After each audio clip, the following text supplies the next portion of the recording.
урматтуу Жылдыз Тайм YouTube каналынын көрүүчүлөрү, азыркы учурда интернет заманы болгондуктан өзгөчө үнү менен таанылган Деркенбаев аттуу мырза менен бүгүнкү маегибиз болмокчу. Биз менен бирге болуңуздар.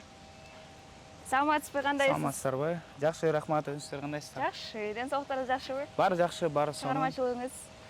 Сонун буюрса иштеп атабыз. Анан сизди акыркы учурда аябай көп байкап жатабыз. Негизи эле тойлордо, концерттерде, чыгармачылык кечелерде өзүңүздүн талантыңызды арнап, ырларыңызды арнап келе жатасыз. Ооба, буюрса колдон келишинче эле баардык аракетибизди жумшап жатабыз. Сизден өзгөчөсү бул сиздин үнүңүз деп айта алам. Себеби дегенде сиздин аткарып аткан чыгармаларыңыз аябай бир өзгөчө дем менен чыгып жатат. Мурдагы ырларды деле ырдап чыксаңыз, ал бир башкача форматта сонун болуп атат да. Анын сыры эмнеде десе? Эми бул сыры кандай десем, сыры деле жокко деп эсептейм. Эми ар бир адам өзүнүн ичинде жаткан талантын элге чыгарып берсе болот. Ошондого деп ойлойм да, сырычы. Ичинде эмнелердин баары жатса. Келиңиз, мен сиздин атыңызды сурап кетейин. Деркенбаев деп таанылып жүрөсүз. Ал сиздин фамилияңыз? Ооба. Атыңыз? Менин өзүмдүн атым Нурдөөлөт. Нурдөөлөт. Кайсыл жактын кулуна болосуз? Мен өзүм Ысык көлдөн болом. Түп району Талды Суу айылы. Талды Суу айылы. Анда сиз ал жакта мектепте окуп бүтүргөнсүз? Жок, мен бул жакта окугам. Бишкектен өскөм. Бишкекте Көкжарда Камбаралы Бобов атындагы номер 88-чи орто мектепти бүтүргөм. Азыр кайсыл жакта окуйсуз, билим аласыз? Азыр мен болсо Мураталы Күрөңкеев атындагы музыкалык окуу жайын ийгиликтүү аякка бүтүрдүм. Бүтүрдүңүз уже? Сонун. Анда келиңиз, биз отуруп алып, биз маегибизди улантып кетели анда, келиңиз. Анан негизи эле сиз ыр чөйрөсүнө, негизи эле чыгармачылыгыңызды эмне себептен, анан качандан бери баштап келе жатасыз? Мен негизи чыгармачылыгым мен 1-классыман бери эле. Анткени мен жана айтпай калыптырмын, 4-классыма чейин Абдраев мектебинде окугам. Музыкалык школасында. Анан ал жерде 4-класска чейин скрипка бөлүмүндө окугам. Скрипач болчумун. Азыр чертесиз да? Азыр чертпейм. Унутуп калдыңыз. Ооба, 4-класстан кийин орто мектепке которулуп кеткем. Ошондон баштап эле мен музыкага аябай кызыгам. Ошол кезден эле ырдайм десем болот. Анан сиздин ырдап чыгып атканыңызга колдоо көрсөткөн ким? Эң биринчиден ата энем. Албетте, өзүмдүн ата энем колдоп, өзүнүн кандай десем, поддержкасын берип жаткан ата энем. Андан кийин эле ошол былтыр эмес, 2 жыл мурун Самат байке менен таанышканмын. Самат Эркинбеков. Самат Эркинбеков менен таанышканбыз. Анан Самат байке өзү мага сунуштап калды. Ушундай, мен сенин продюсериң болоюн, иштешели экөөбүз. Эми ал продюсерим болгондо неме контракт түзбөйбүз. Чисто мындай ага ини катары эле. Сонун турбайбы анда? Жардам берип да. Буюрса азыр өзүнүн киносунда иштеп жатат. Буюрса ошо киносунун бүтөрү менен ишибизди баштайбыз. Бирок сиз ага карабастан азыркы учурда өзүңүздүн кече жакында Кызганамын деген аттуу чыгармаңыз чыкты. Ал мага аябай жакты. Анан ал жактагы негизи эле алынган кадрлар, клиптеги каармандар, анан сиздин көлүнжөгүндө жүргөнүңүз аябай сонун чыгыптыр. Анын идеясы кимдики? Идеясы ошол ал клипти тарткан Алик Турганбеков деген досум болот. Ал өзү кинодо иштейт, Элинч кварталда, съемкада. Ошол дос балам идеясы. Анан дагы Элдос Мукангалиев деген байкебиз бар. Ошол экөөнүн идеясы десем болот. Ошол ал негизи клип өзү биз пландаган эмеспиз. Бир күнү ошо Алик менен сүйлөшкөнбүз. Кел отуруп сүйлөшөлү клип жөнүндө деп. Отуруп сүйлөшүп жаткан жерден эле анан бүгүн чыгып кеткенге шартың кандай деп, бүгүн тартып салалы деп. Макул деп. Актриса ким ал жактагы? Актриса Адеми деген кыз. Ал ошол биз окуган, мен окуп бүткөн жерде азыр 4-курс болду. Жакшы кыз, тааныш кызым, дос кызым болот десем. Жүрүп тарталы дегенде эле ал макул болуп келди. келди. Макул болду. Аябай сулуу, ажарлуу кыз экен. Клипке дагы сонун жарашып калыптыр. Ооба, жакшы кыз, сулуу кыз. Сулуу кыз, салам сизге деп коебуз. Салам, Алик, баарыңарга. Салам. Анан негизи эле сиздин канча клипиңиз азыркы учурга чейин жарык көрдү? Канча клипиңиз бар? Азыркы учурга чейин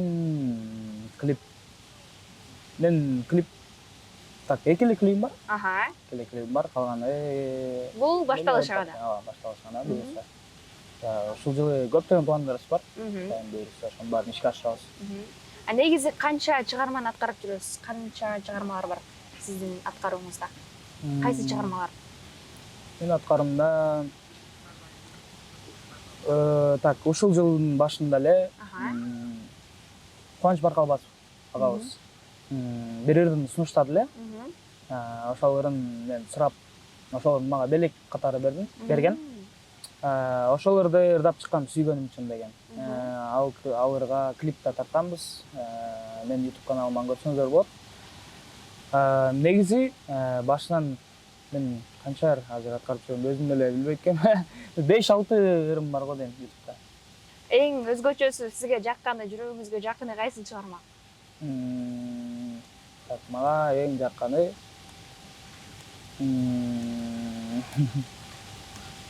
Көңүлүм менен айтып бере алам деген чыгарманы айтып көрүңүз анда азыр. Так. Кызганамын го деп эсептейм. Келиңиз анда кызганамынды бир аз жандуу үн менен аткарып бериңиз. Бир куплет, Бир куплет. Вот, давайте. Келиңиз. Жапжарык сенин аламың, көрүнөр өзгө аламдан. Беримдүү кандай жан элем, өчпөйсүң дайым санамдан. Күлкүңдүн өзү жылуулук төгүп, жетелечү эле кыялга. Өзүңдөн артык мени түшүндөр, жаным жаным жан барбы? Сүйүүнүн мынча азабы барын, кандайча мурун укпагам. Аламга малым сезимдейм жаным, өзүмдү кантип куткарам. Жаркыган күндөн, жылдыздуу түндөн, билбеймин неге кызганам. Жел менен учкан жалбырактардан, селтетип жаным сызаган. Жаркыган күндөн, жылдыздуу түндөн, билбеймин неге кызганам. Жел менен учкан жалбырактардан, селтетип жаным сызаган. Селтетип жаным сызаган. Браво. Үнүңүзгө береке. Сонун чыгарма. Негизи эле сиз ушул ыр чөйрөсүндө чыгармачылыгыңызды келечекте дагы уланткыңыз келеби? Ооба, албетте. Ыр менен гана кетесиз. Сөзсүз, албетте. Анда сизден дагы келечекте чоң бир Мирбек Атабековдой ырчыны күтөбүз. Себеби дегенде сиздин мындай үнүңүздү таптап алдыга сүрөш керек. Анан сиз эми башка мамлекетке кетип калбастан бир гана Кыргызстанда өзүңүздүн чыгармачылыгыңызды улантсаңыз аябай сонун болмок. Себеби дегенде азыр байкап турабыз. Негизи эле чыгармачылык чөйрөсүндөгү адамдар аябай жакшы чыгып келе жатып эле токтоп, карьерасын токтотуп, башка мамлекетке көчүп, ошол жакта өзүнүн жашоосун улантып жатат да. Анан ошондуктан мен сизге сизден суранычым дейин, ушундай чыгармаларды жаратып, ушинтип эле жүрө бериңиз, жаркырап жайнап. Сиздин үнүңүз аябай сонун, өзгөчө бир мукам үнүңүз бар. Рахмат. Бул жакта эле буюрса аракет кылабыз. Ооба. Баштан аягына чейин. Бул жакта болобуз. Анан сиз канчанчы жылкы болосуз? Жүрөгүңүз бошпу? Бул жактагы көргөн кыздарга, көргөн айымдарга дагы кызыктуу болуп жатса керек. Менин жүрөгүм бош. Албетте. Мен азыр кандай десем, азыр бизге чыгармачыл адамдарга негизи эле Чапчашылчу. Ооба. Бизге негизи андай Ачык асман. азыр кереги жок десем болот. Айтканда. Эгер сүйлөшүп кала турган болсоң, менин оюмча чыгармачылык токтоп калат деп ойлойм да. Тоскоолдук калат деп ойлойсузбу?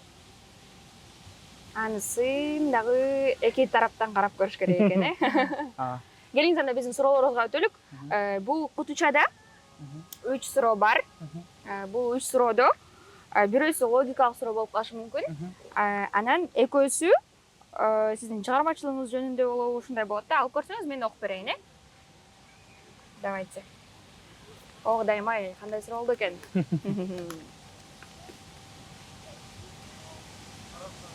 Ай, өзүңүз аткарган чыгарманын бир куплетин орусча которуп ырдап бериңиз дейт. Мен чын айтканда орусчадан жокмун такыр. Келиңиз анда мен которуп берем, сиз ошону ырдайсыз. Аракет кылып көрөлү. Ооба. Кайсы чыгарманы? Сиз мага кыргыз айтасыз, мен орусча которуп берем, анан сиз ырдайсыз. Кызгананды ырдайлыкпы? Мен чын орусча жактан жокмун да. Эми башка неме кылып көрбөйлү? Башка форматтабы? Жок, мисалы башканы алып көрбөйлү кайра. Башкасында деле болот, бирок муну сөзсүз аткарышыңыз керек. Муну аткарбасаңыз, анда башкача жол менен башка нерсе аткарып чыгып кетсеңиз болот. Мисалы. Мисалы эмне кылсак экен? Мисалы. Сиздин аткарууңуздагы эч ким укпаганыр. Бирөөнүн ырын ырдайсызбы же башка чыгарманы сиз ырдабаган ырды ырдап бериңиз анда. Кыргызча эле. Кыргызча эле. Ооба. Мисалы так. Мен өзүм ырдап чыга элек ырдабы? Сиздин үнүңүздөн эч ким уккан эмес да, ал ырдычы. Сиз ырдай элек, азыр ырдайсыз, спонтанно. Кайсы ырды? Кайсылар ырдасам? Кайсылар бар эле аргенде. Да, Мирбек Катабеков байкебиздин Сен менен деген чыгарма. Сонун келиңиз. Билгизбей ичимден сыр бербей каламын. Болбогон нерсеге чоң күмөн саламын. Биз кетирген катаны өзүмө аламын. Кантсам кый албайм мен кымбат жамалың. Мен сени менен кыялдарга жетем. Ocağınday bolup gülsün dağ, namusumdu bir koysun dağı, senin benim armanımdı cingen. Özümdü ben özüm bilsim dağ, özümdü ben özüm süysüm dağı, senin benim, no men sen menen. Başkalarga gönül vursam dağ, özümdü ben özüm bilsim dağı, senin benim. Сонун. Рахмат. Анда эмесе экинчи суроого. Мен ачып берейин, бат эле давайте. Бул жерде биринчи суроо экен. Ушул жөнүндө кененирээк токтоло кетсек. Сиз үчүн адамдарда кайсы мүнөз, сапат сөзсүз болушу керек? Эмне себептен бул сапаттарды баалайсыз? Келиңиз. Так. Адамдарда дегенде сиздин жакын адамдарыңызда, досторуңузда, тааныштарыңызда негизи эле сизге керектүү болгон сапаттар. Адамдарда көрө алганда.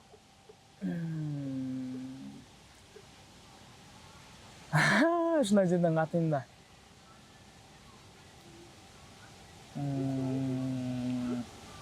Мисалы кандай сапат болгондо? Кандай болгондо сүйлөйсүз. Мисалы, мен айтам да, туруп жоопкерчиликтүү адамдар, адамгерчиликтүү жөнөкөй ушундай адамдар болсо кичпейли деп ушундай айтып кетем да. Эмне себептен десе, себеби дегенде азыр ушундай болуп атат депчи. Так. Мен так. Кандай сапаттарды баалайм? Эң башкысы деген ответственный. Жоопкерчиликтүү. Анан өзүнүн сөзүндө тура алган. Сөз немен бурат го? Так. Анан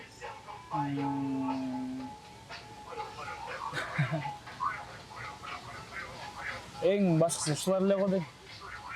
Ушул эле сапаттарды баалайм. Жоопкерчиликтүү, эң башкысы өзүнө ишене алган. Сиз жоопкерчиликтүүсүзбү өзүңүз? Ооба. Саат дегенде кечикпейсиз, убакыт сааттан кечикпейсиз. Сонун. Анан мен бул жерде эмнени айткым келди, келиңиз анда. Адамдарда кайсыл сапатты баалайбыз? Мага эгерде ушундай суроо келсе, мен жооп бермекмин. Азыркы учурда адамдардын өзү жоготуусу, өзүнүн жан дүйнөсүн укпоосу деп айта алам. Себеби дегенде эки жүздүүлүк деген нерсе бир гана адамдарда эмес, мамиледе дагы бул нерсе аябай чоң роль ойноп коет экен да. Анан мен сизге бул суроону берген себеби, мисалы чыгармачыл чөйрөдө дагы өзүнүн кыйын жагдайлары болот. Анан ошол мезгилдерде мисалы тааныш, билиш деген нерсе дагы аябай чоң роль ойнойт го. Анан эгерде сизге бирөө жарым айтса, сенин талантың ушундай экен, же бирөө жарым сизге сын такса, эми улуумун деген улуумун да бар бир. Анын акылын угуп коюш сиздин милдетиңиз. Бирок ага дагы туура эмес көз караштар айтылат. Ошол нерсеге сиз кандай көз караштасыз? Мен эми антип айткандар ар кандай да, мисалы кээ бирөө өзүнүн чын дилинен айтат. Кээ бирөө жаман көрүп айтат деген сөздөр бар да. Жаман көрүп айткан, мен андайларга көп маани бере бербейм, чын айтканда. Кандай десе ошондой десем, бирок бир гана Кудай көрүп турат да ал нерсенин баарын.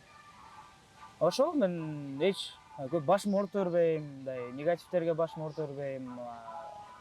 Мен ушинтип өзүм жашоом менен эле. Ооба, бул сонун сапат. Себеби дегенде азыркы учурда кекчил адамдар да көп да. Ошондуктан бул сапатыңыз дагы аябай сонун, өзүңүзгө көптөгөн плюс жактарын алып келет деп эсептейм. Ошол нерсени уккум келгенсизден. Келиңиз анда 3-чү суроону коелу. Бул жак логикалык.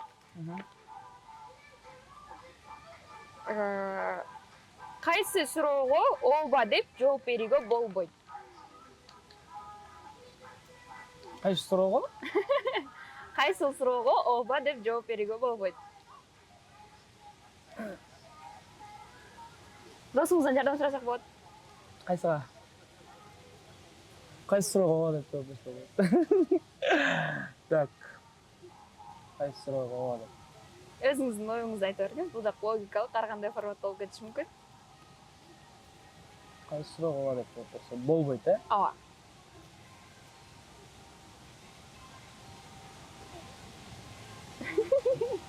Жок, ойлонбаган жокмун. Бул уктап жатасыңбы деген суроо болчу. Уктап жатасыңбы десек, биз жооп бере албай калабыз. Анан экинчи дагы бар экен, дагы бир кыскача суроо. Пилге окшош, бирок кичинекей жаныбар кайсы? Бул да дал логикалык суроо. Пилге окшош, бирок Кичинекей жаныбар.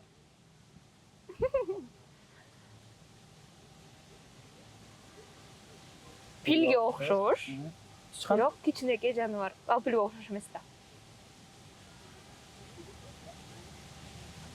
Пилдин баласы? баласы. Себеби дегенде булдарда ошо күлкүлүү дагы жатат. Себеби пилге окшош жаныбар жок. Ал негизи мурдубуздун узундугу өзүнүн чоңдугу менен айырмаланып турат. Кичинекей жаныбар бул өзүнүн баласы гана болушу мүмкүн. Болду. Бул суроолор ушундай эле болчу, негизи оңой эле. Анан буюрса дагы сиздин кийинки жолугушууга чакырганда сизди бир чоң ырчы катары, негизи эле кыргыз элине эмгек сиңирген, маданияттын мыкты кызматкери наамын алган Беркенбаев байке менен интервьюга алганы келдик деп калалы. Сиздин дагы жеке концерттериңизди көрөлүк. Сизге чоң ийгиликтер, албан ийгиликтерди каалайбыз. Негизи эле адамдар негизи эле өзүнүн максатын көздөй барса, ал бул ошол адамдын жашоосундагы жеңген нерсеси. Ошондуктан сиз дагы эч качан тайманбастан алдыга эле умтула бериңиз. Сизден үмүтүбүз чоң аябай. Рахмат. Чоң рахмат. Айтканыңыз келсин. Келип бергениңизге да чоң рахмат. Буюрса, бул эфирибизди сиз YouTube каналдан көрө аласыз. Рахмат. Негизи эле келиңиз анда сиз кыргыз элине өзүңүздүн жылуу сөздөрүңүздү аянтып кетсеңиз. Күйөрмандарыңызга. Биринчиден кыргыз элин баарыңыздарга салам. Кыргыз элибизге эмнени каалайбыз? Тынчтыкты каалайбыз. Азыр көп жерде кырсыктар болуп атат. Ошо кырсык балайдан Кудайым өзү алыс кылсын баарыбызды. Үй бүлөбүздө токчулук, аманчылык, барчылык болсун. Баарыңыздар. Сизге да чоң рахмат чакырганыңыздарга. Рахмат. Баарыңыздар, бул жака мен мырзанын аккаунтун жазып кетем. Катталып, анын чыгармачылыгын байкап көрүп турсаңыздар болот. Бул биздин маек кызыктуу болду деп ишенем. Биз менен бирге болуңуздар.